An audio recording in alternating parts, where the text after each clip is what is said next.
Hi everyone, Bandanner here, I hope you're all doing well. Today we're going to recap on 2 years of WARNO Early Access. Polite reminder to check out my new RTS Cast and Stuff channel, which will be linked below. Remember to sub over there for all the other WARNO content and upcoming Broken Arrow content.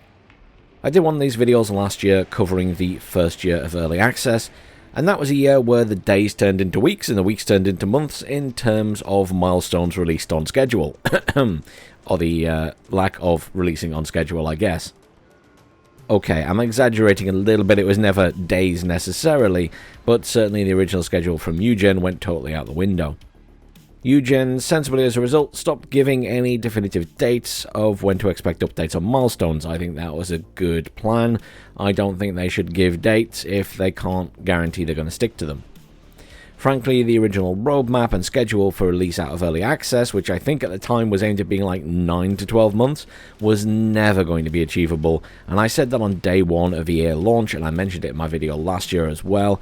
It just wasn't going to be achievable. They were never going to stick to that timescale.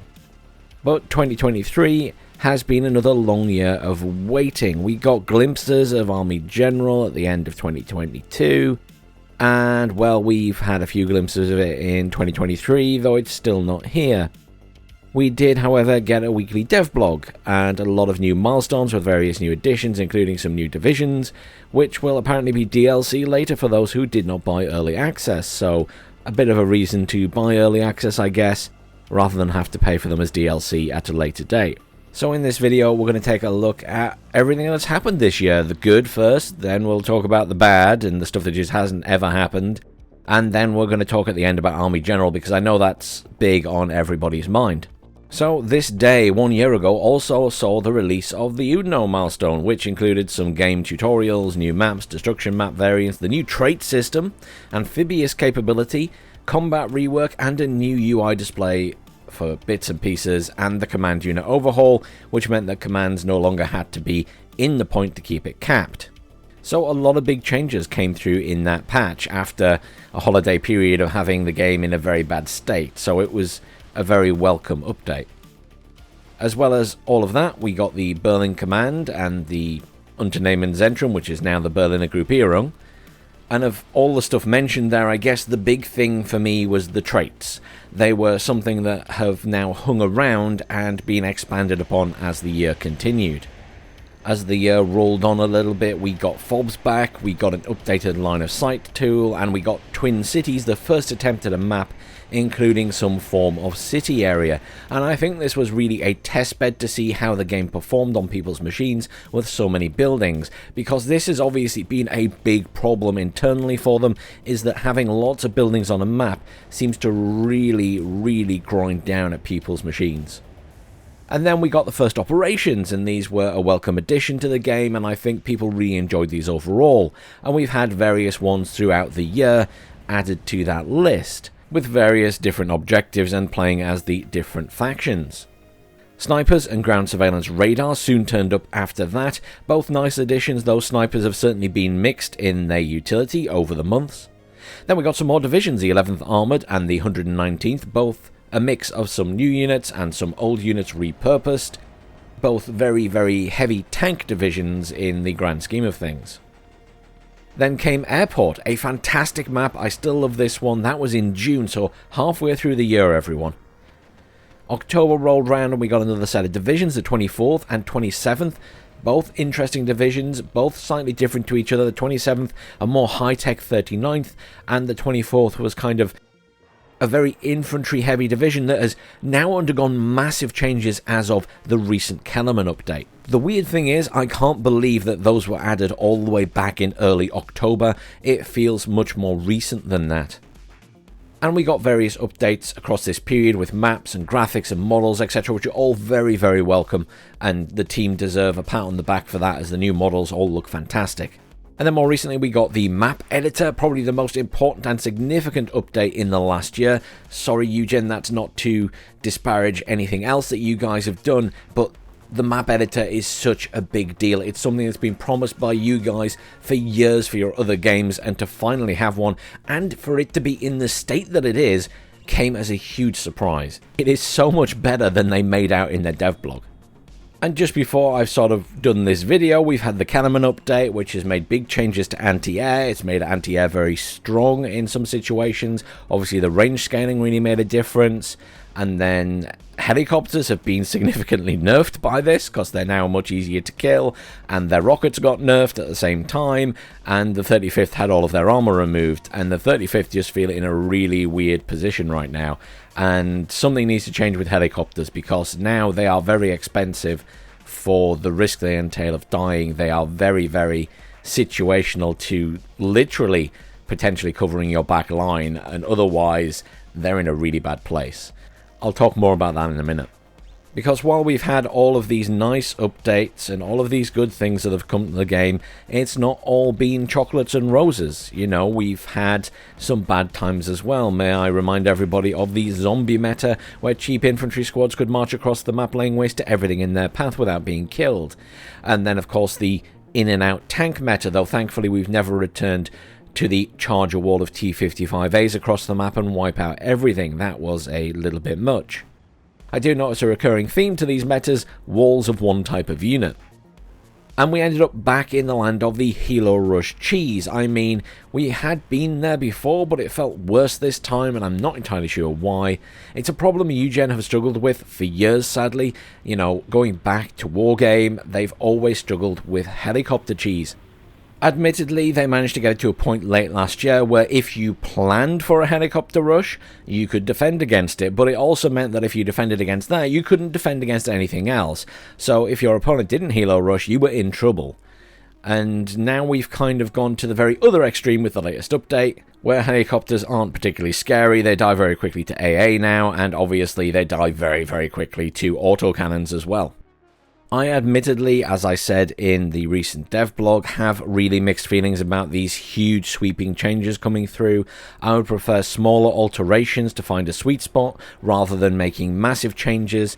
See, an example of this for me is, you know, you've got a buff to AA going on right now, and you've nerfed the Helo rockets, means they're now in a really bad place. So we've swung from one extreme to the other, which also has a knock-on effect on divisions that rely on the helicopters, such as the 35th VDV, as they lost their armor, and then very likely the 82nd. Because the 82nd are actually in an even worse place than the 35th, because they have no direct fire capability. They rely purely on ATGMs. They don't have any kind of cannon, whereas at least the 35th has a shortish range defensive cannon. So I'm unsure where that will leave the 82nd versus a tank wall supported by lots of AA. And I give you this analogy: it feels like someone spilled some red wine on the carpet, and rather than getting the carpet cleaned, Eugen sometimes just seem to burn the entire house down. Because for me, the 35th weren't a bad division with the armor as well.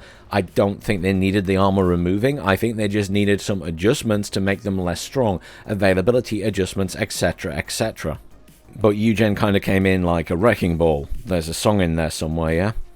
But it is what it is, and now we wait for Tank Rework Part 2, which may have a similar effect on turning the game on its head, or maybe it won't. It's really difficult to know. I just know that these feel like huge changes. And then the other thing that always annoys me, and I know it won't annoy you guys as much, it'll annoy some people, is that we're still waiting on streamer-friendly options and general moderation, chat filters, name filters, etc, etc. 10 years of waiting. For WARNO, it's been 2 years, and I and others have been asking for them to add this stuff. Maybe we will eventually see some of it. It's an area Eugen fail at completely.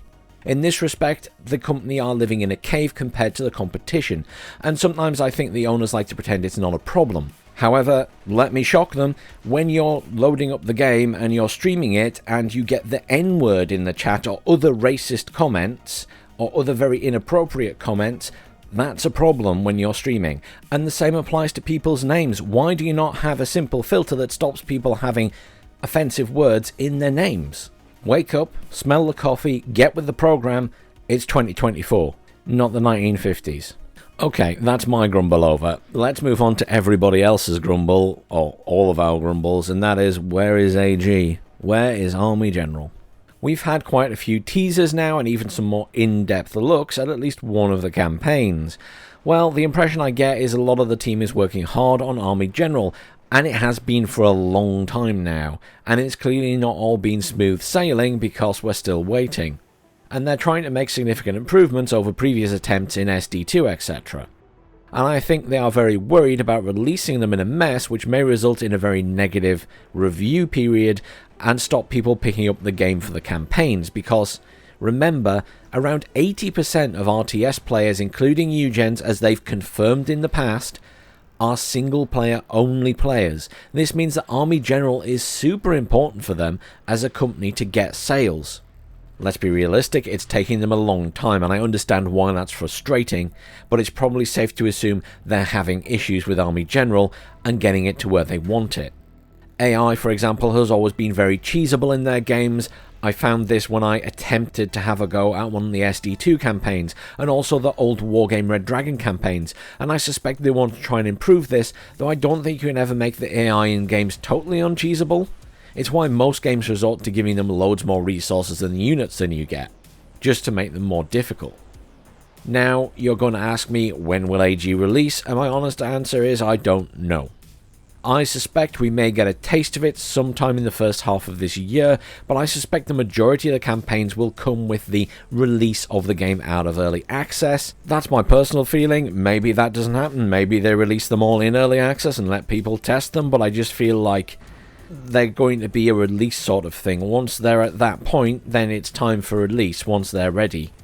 Otherwise, when is it ever going to leave early access?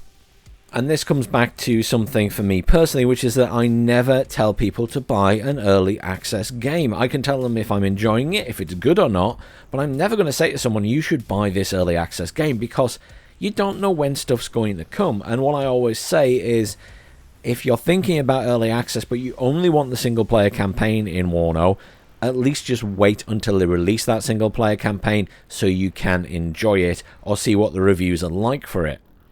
Obviously, at the same time, that runs the risk of you not getting the divisions that are going to be included as part of early access, but will be DLC later, but you might not care about that anyway. But I always think when they add stuff like that in, where you'll get it if you buy it now, but you'll have to pay for it extra later, do people get a bit of FOMO, fear of missing out?